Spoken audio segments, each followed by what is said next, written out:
In this episode, we will discuss further settings in 3D PDF creation, giving you an extra edge to enhance your presentation. Opening the settings, you can see several tabs on top. Starting with the 3D tab, you have many features to enable or disable, depending on what you prefer revealing and the amount of control you allow in your 3D PDF file.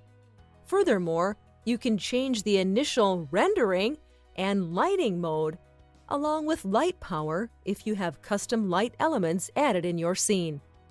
The Viewing tab offers the scene state controls and whether you want your file to automatically transition to the next scene state while stating the time span.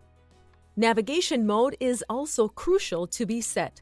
Either spin, walk, or rotate around your model. Remember that most of these options apply the initial PDF file, which can be adjusted internally.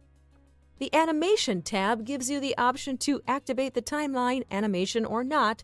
This does not interfere with action animations, though. The Advanced tab sets visibility options for annotating elements, plus the ability to add JavaScripts, customizing your file even more. Note that setting a maximum texture size can be very helpful since PDF readers can't handle large files smoothly.